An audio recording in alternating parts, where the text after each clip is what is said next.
In Jesus' name we pray. Amen. Woo. Ito na po tag Matthew. Matthew 17. Okay.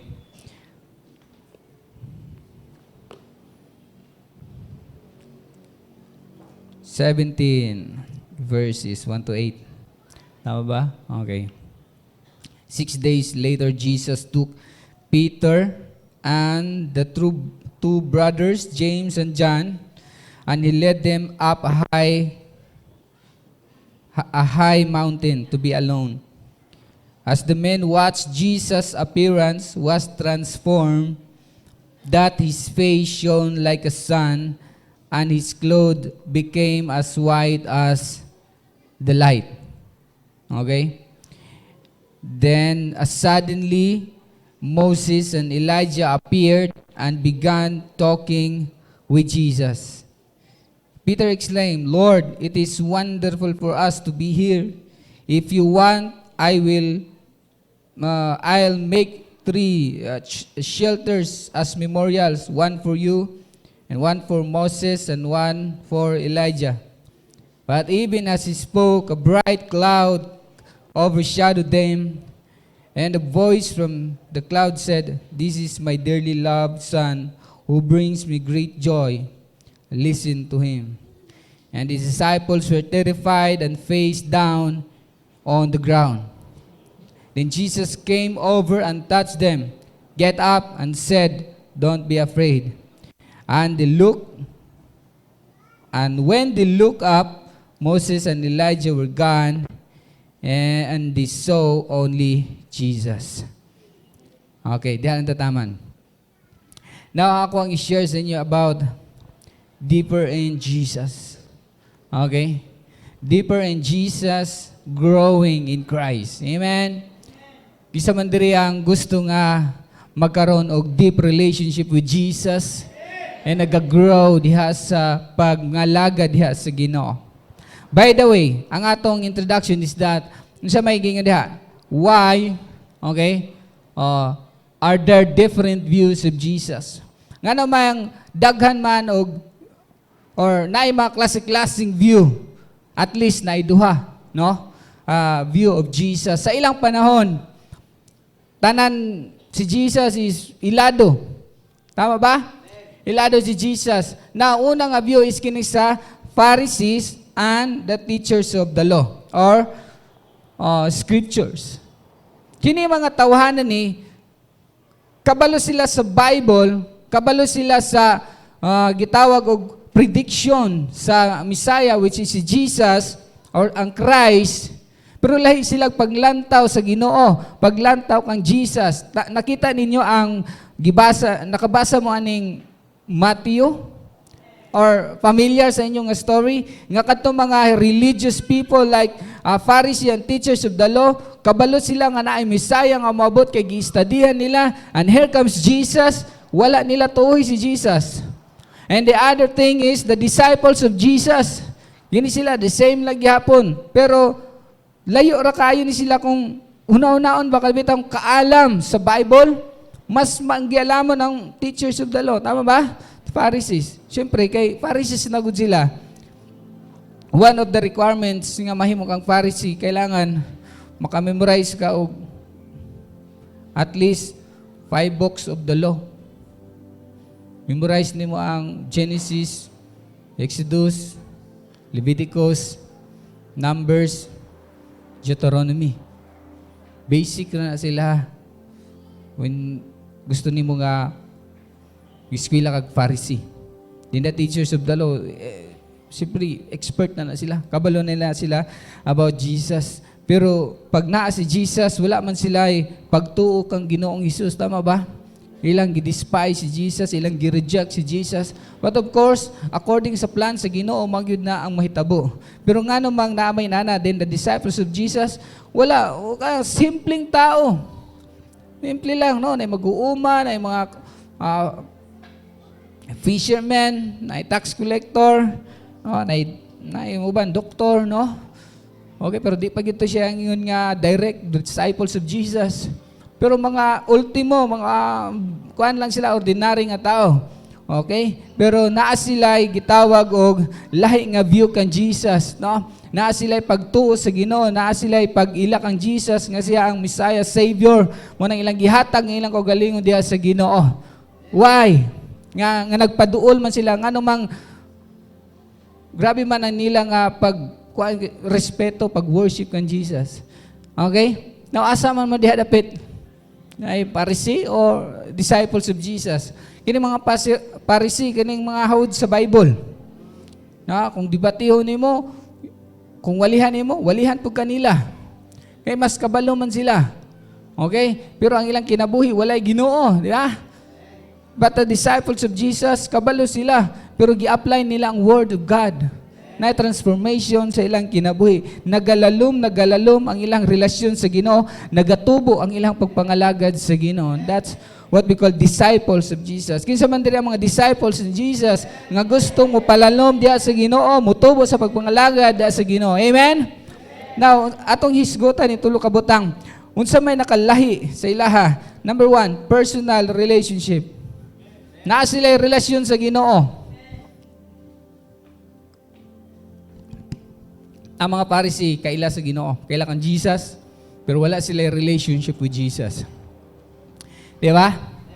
Then kining mga disciples of Jesus, na sila yung relasyon. Naguban-uban sila sa Ginoo.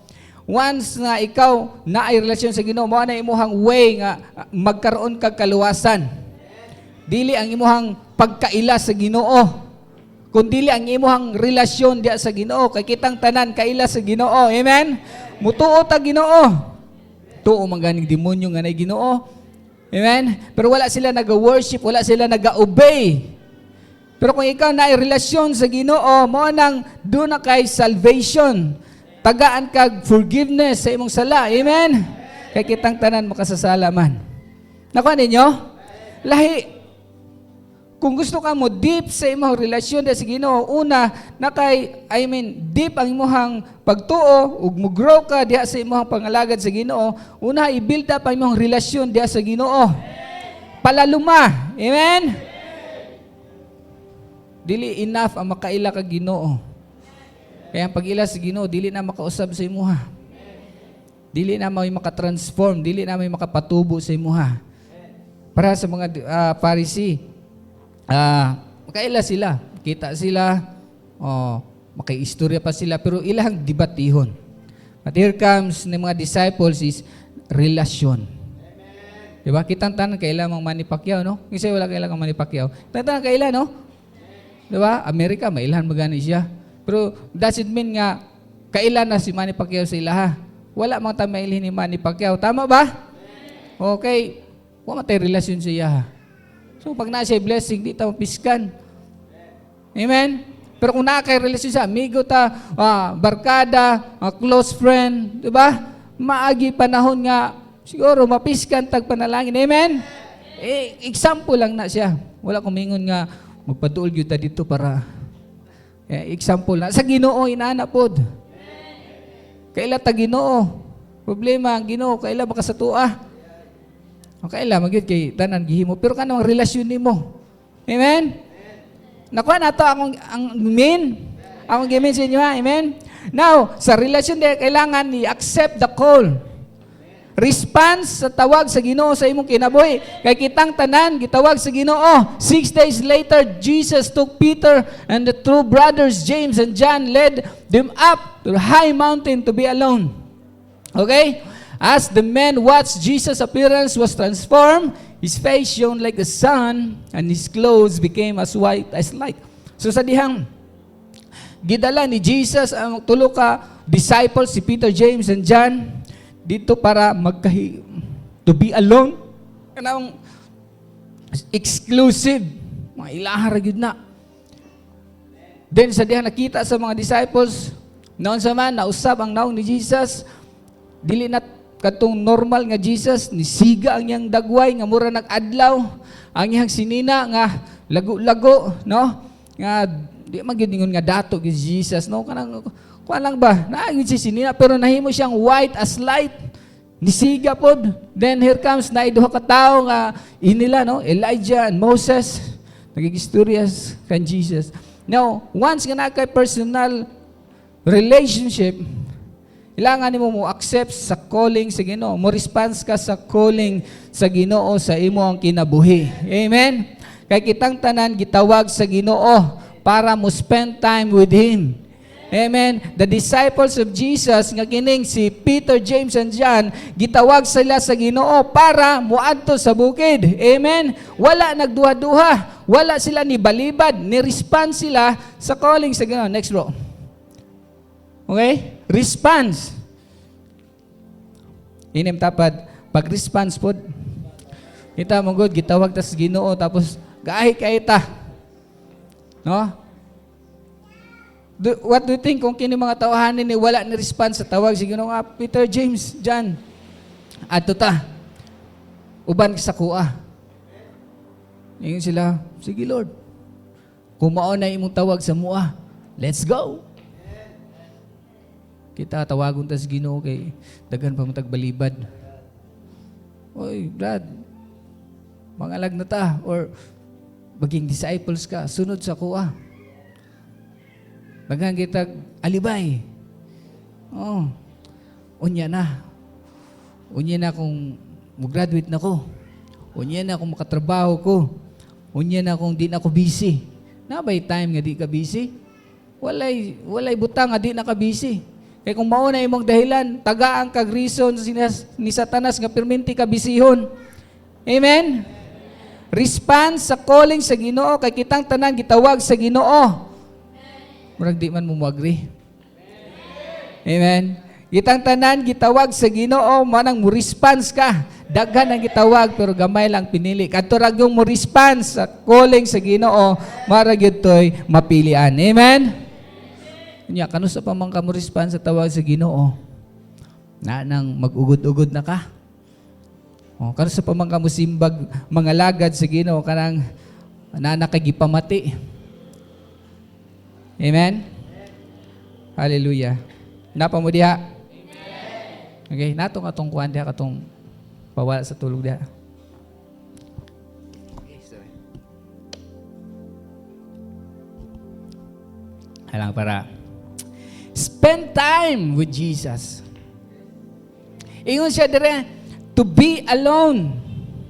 Kung sa ingon niya diha, Jesus took Peter, James, and John to lead him up a high mountain to be alone. Actually, dili lang ikaw ang nag-desire nga to be with Jesus. Si Jesus mismo nag-invite sa imuha to be with Him alone. Ikaw ang Ginoo lang mag-spend time together. Mao na usahay pagtuon nato nga kita lang gid ang gusto po si Jesus kay si Jesus mismo ang nagtawag sa tua na mag-spend time ta sa iyaha. Ang kulang lagi sa tua dili ta mo respond sa calling sa Ginoo. Mano wala kay relasyon diha sa Ginoo. Igora ka taphaw ra ang atong pag-ila sa Ginoo. And next, see, more of Jesus. Pag nakay personal relationship with Jesus, makita kag more about God. Nakita nila diri nga dili man day siya tao lang. Nisiga ang iyang dagway. Nisiga ang iyang sinina. This is God. Dili lang siya tao, Diyos dahil siya with Moses and Aaron, Moses and Elijah, mga great man of God, nag-istorya sa iya. Amen? Kung nakakay relasyon sa Ginoo, makita nimo ang deeper of Jesus. Amen? Kuya, naman atong panlantaw ang Jesus kay lahi. Ang atong panglantaw kay Jesus kay mutubag rin sa pag-ampo. Ang atong panglantaw kay Jesus kay provider lang sa atong need. Manang muduol ta sa Ginoo, muampo ta. Duduol lang ta sa Ginoo kay natay gikinahanglan. Kay mao man atong paglantaw sa Ginoo. Igura tigtubag, tig-provide, tig-protection. Amen. He is God. Amen. Powerful. Mu-judge siya pag-abot sa panahon. Mu-reward siya sa atong mga buhat. Amen. Wala ni nato makita kay ngano mabaw ang atong paglantaw sa Ginoo. Amen. Man ang imigduol nato sa Ginoo, Lord. Tagay ko uyab. Lord, tara ba? Kasi nakakuan gahapon. Nagahapon, no? Diba? Lord, tagay kog bugas. Mura ni panlantaw nato sa Ginoo. Tigatag og bugas. Tigatag sudan. Tigatag kwarta. Mo nang duol sa Ginoo pag nanay problema kay mura man gini atong tanaw siya. Amen. Wala ta nagtanaw sa Ginoo nga He's the King of Kings. Amen. Kailangan ta mo worship sa iya, kailangan ta mo serve sa iya. Amen. Kailangan nato siyang alagaran. Kay pag-abot sa panahon, mubalik siya, dala niya mga reward. Amen. Sa tanan ng mga matinudaan ng kanya. Wala nato na makita.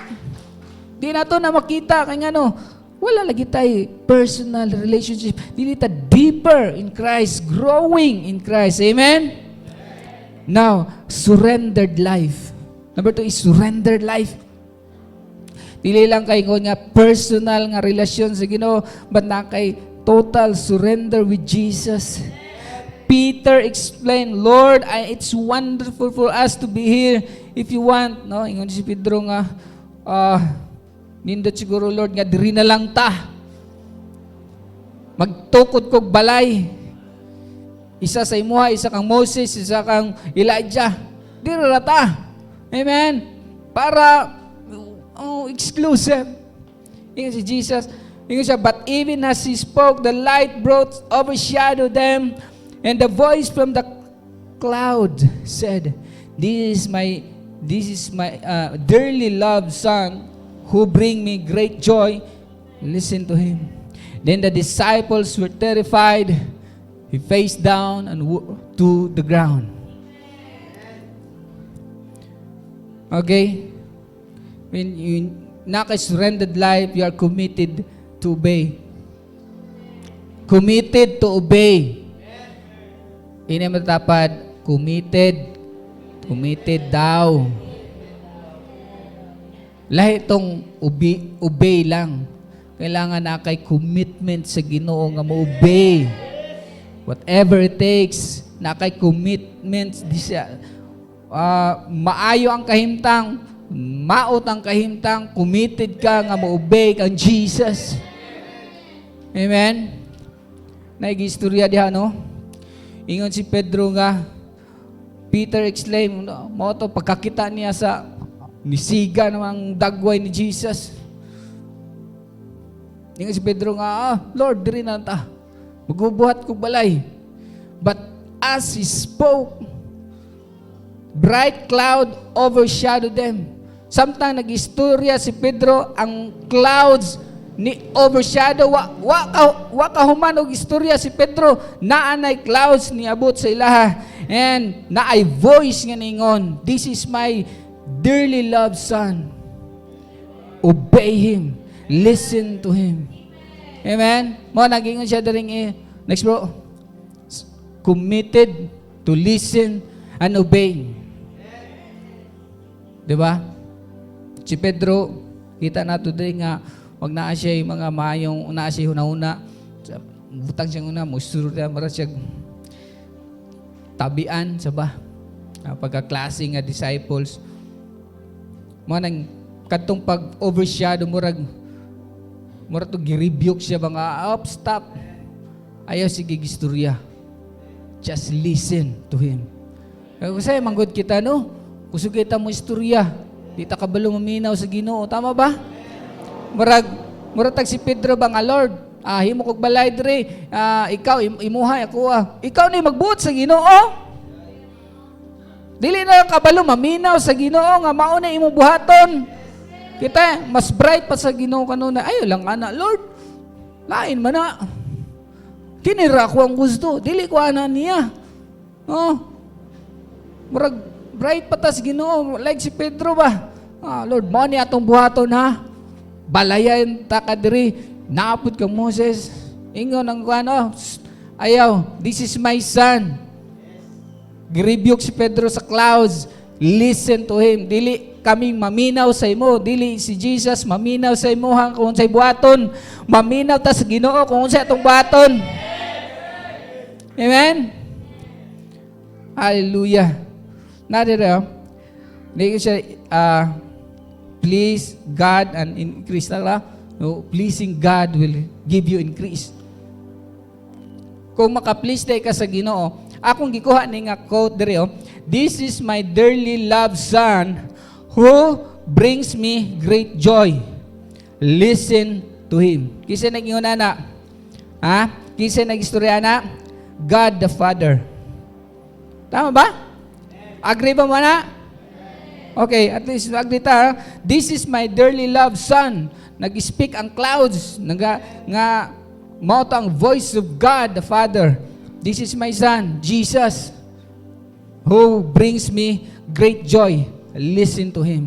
Kasi ang giingnan, disciples. Amen? Nakisa man diri ang anak sa Ginoo. Kisa man diri ang anak sa Dios. Oh, lahi man lagi kag batasan lagi. Murag di man kana ko Ginoo. Example lang, anak ta sa Ginoo. Amen? Para fair ta, no? Anak ta sa Ginoo. Ingon si God na, "This is my dearly loved son." Kabalo ba mo nga, you are dearly loved of God? Love of the Father, love of the Son, no? Gigugma ta, kay gipakamat yang guta sa Ginoo. We are loved, no? For God so loved the world, manatong ganahan. But, ang question diha, are we pleasing to God?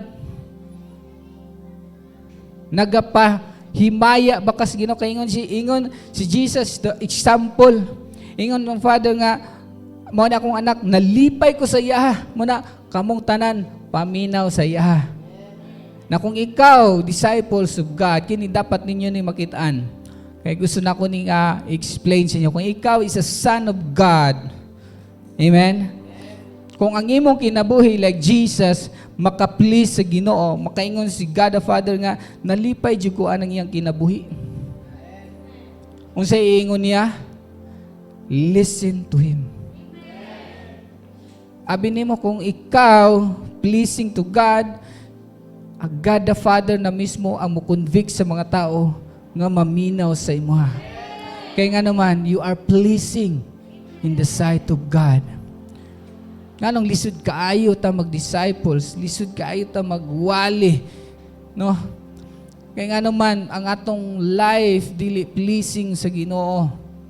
Pero kung ma-please si Lord sa Ginoo sa imong kinabuhi, He will convict the people nga pamina mo ana niya, pamina mo ana nga seal leader. Kaya nga naman, nahimaya ang akong kinabuhi, siyang kinabuhi. Nahimaya ko sa iyang kinabuhi. Amen? Nag-glorify ko sa iya. Mao na ang mga tao, iyang padala sa imuha. Just like Jesus. Kaya nag-please man si Jesus sa God the Father, giingnan niya mga disciples sa voice. Karon dili na, conviction sa Holy Spirit. Amen? Kaya tingala mo nga nung dugay ka ita maka-disciple. Okay, say, napay problema sa itong kinabuhi, no? No, naapagyod na. No, ingon pa diri, worship lifestyle, di ba? Pag humani mo ma-please si God, ang mga disciples, dili na ka maglisod, kaya nga naman, dili man ikaw ang mo-speak sa ilaha, mo-speak lang ka sa imuha, pero si God, the Father, ang Holy Spirit na mo padala sa ilaha sa imuha. Amen?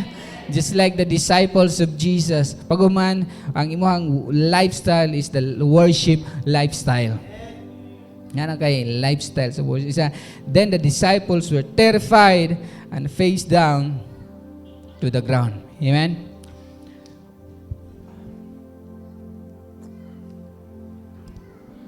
Kanusta man ta mag-worship? Worship na ta Sunday, no? Praise and worship. Mo na itong worship. Usay, malate pa jud. Makasayo man, pero muratag, yung panikuan, muratag kandila, no? Let the celebration begin. Let the joyful know to Him. No? Dili ta maka-praise siya, no? When you are surrender nimo ang kinabuhi sa Ginoo, dili ka mag-atubili, dili ka dili ka mag-reserve sa imong kagalingon, kun dili gi-surrender naman nimo ang kinabuhi sa Ginoo. Mo worship ka, mo amba ka, mo syagit ka, mo pakpak ka diha para sa pagdayo sa Ginoo. Muluhod ka kay nga naman gi-surrender na nimo kinabuhi sa Ginoo. Grow deeper in Jesus, growing in the knowledge of Jesus. Amen? So, sa ganitong kinahanglan nato, personal relationship. I-build up ang imong relationship sa Ginoo. I-surrender ang imong kinabuhi diha sa mabuluhaton sa Ginoo. Amen? Kay kining atong pagpangalagad, kuan ni self-denial. Wala na imo ani sa Ginoo ng tanan. Amen? Just like Paul nga nabuhi ko dili sa akong kagalingon kundi ang kinabuhi ni Jesus, no, anak sa Dios, mo'y nabuhi sa kuha. Mo'y naghatag siyang kagalingon para sa akong kaluwasan. Amen. Then rin siya great awakening. To grow in Christ or deeper in Jesus, na kay personal relationship, surrendered life, di na kay kita ko great awakening. Kaya tayo mo na, kita mo ka na mga salida nga na tinaguan nga power. Niya sa dihang nana siya sa lisod nga sitwasyon, mo activate ang yang hidden power. Nga mapil din yang kaway. Familiar mo sana? Now, kabalo ba ka nga na kailangan i-activate sa imong kinabuhi. That is your spiritual life. Para mahimo kang powerful di sa Ginoo. Ang work nimo sa Ginoo dili mapugnan sa kaaway kay ngano man nakagitaw ko great awakening. Amen. The power of God, the power of the Holy Spirit nga maga-overshadow sa imong kinabuhi. Amen. Arise and shine. Gitawag nato, tan-aon sa naton diri bro. In great awakening, and Jesus came over, touched them. Get up. Ingay mga katapat, get up. Ay tulog-tulog. Get up. Amen. Amen. Wapata mauman. Ang ubada nagduka na. Ingna, get up. Don't be afraid. Ingnabe, don't be afraid. No, when they look away, they saw only Jesus. Mo nang great awakening kay nga naman arise, kailangan nimo nga mutindog. Amen. Next bro.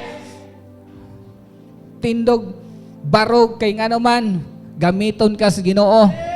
Kung saan pagpagamit sa Ginoo sa imo nga perti nimong luyaha, lausi kay ka nga disciples. Amen. Kailangan get up. Empower. Empower with God. Nga naman, ang Ginoo nasa imuha. Dili ka magluya-luya. Dili ka magpapildi-pildi. Amen?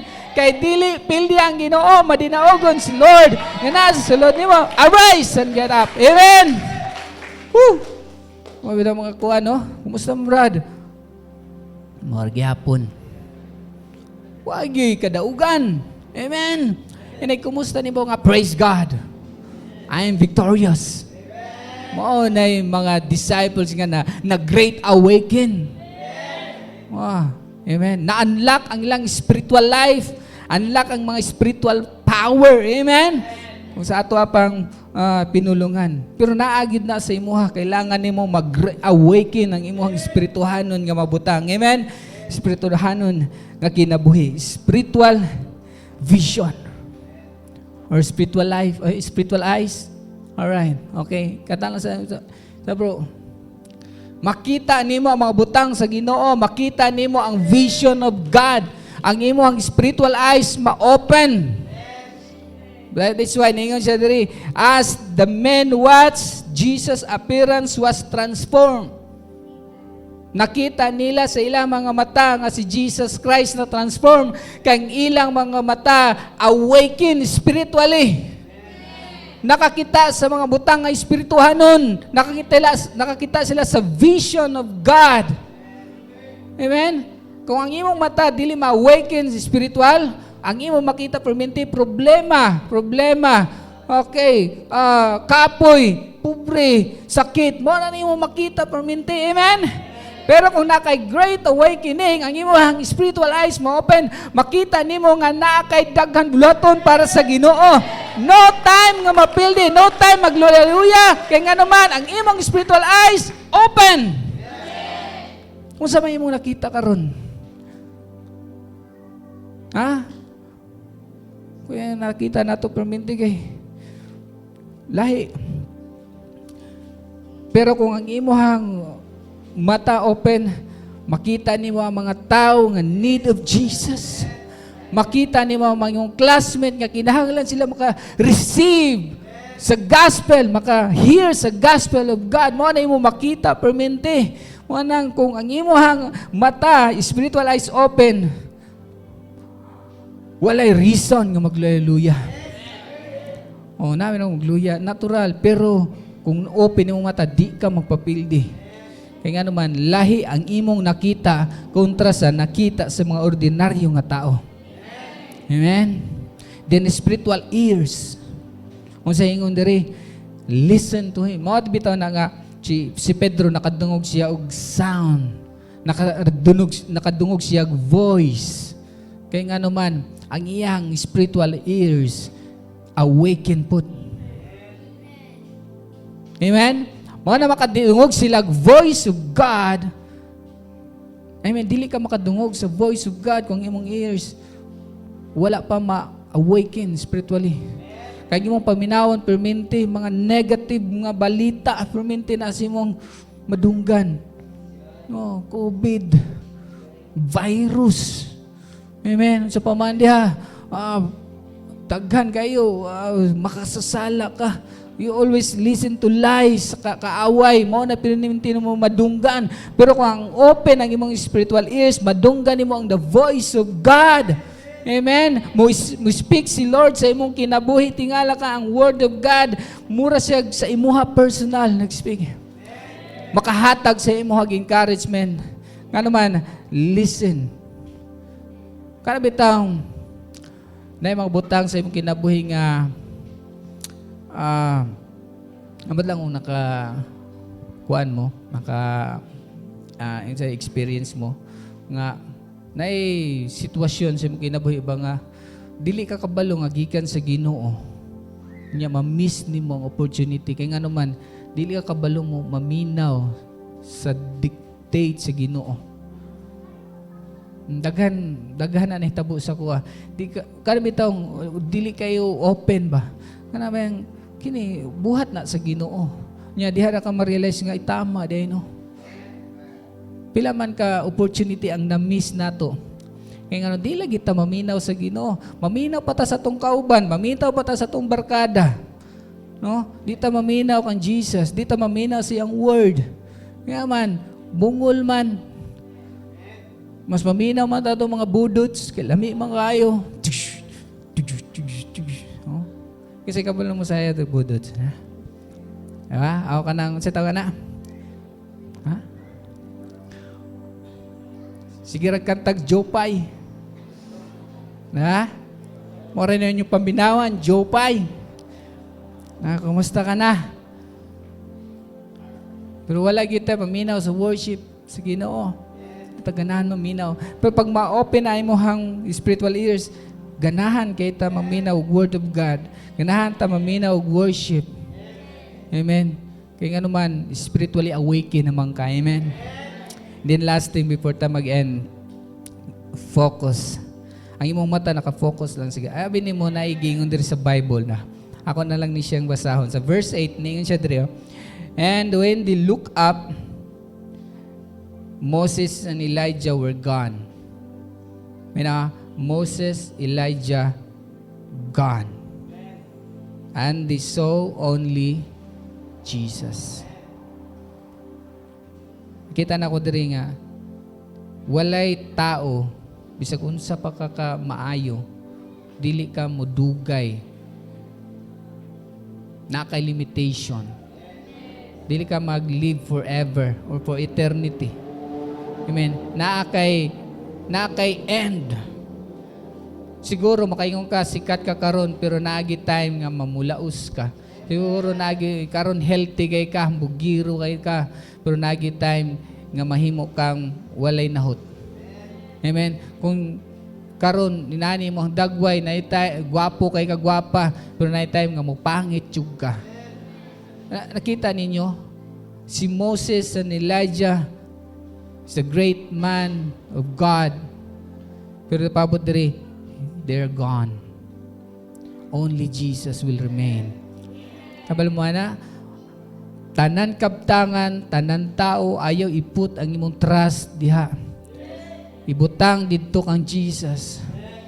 Kay si Jesus lang will remain forever. Dili ka ma-fail. Dili ka ma-disappoint kung ang imuhang mga butang, ang imong kinabuhi, imong gibutang sa great foundation which is the Lord Jesus. Amen. Mo na makuha ang usahay. Ma-disappoint ta kay ngano ang atong pagsalig na sa uban, ang atong pagsalig na sa kwarta, ang atong pagsalig na sa tong health, na sa kaalam, mawala ng tanan. Pero kung ibutang nimo kan Jesus, ingon sila, Moses, Elijah, and are gone, the only saw Jesus. Paabot sa yan kung sa ato ang kinabuhi, kung sa may ato ang naabot, kita ang tanan, matubang kan Jesus. Kaya itong mga success diri wala ni. Di ni mo ni makita pag-abot sa panahon. There's only one person nga imo makita pag-abot sa panahon, and this is Jesus. Mo nagdito na lang nato ibutang ang atong faith, ang ato ang future kay ngano man maura gid na siya mulas for eternity. Amen. Hallelujah. Naman na nakuha. Na-empower ba ang atong spiritual eyes? Na-empower ba itong kinabuhi karon kabuntagon? Now, mga disciples of Jesus, get up! Amen? Manindog ta. Let's worship the Lord. Hallelujah. Thank you, Jesus. Grace to grace po. Hallelujah. Whew. Gusto ba ninyo mudip i-worship na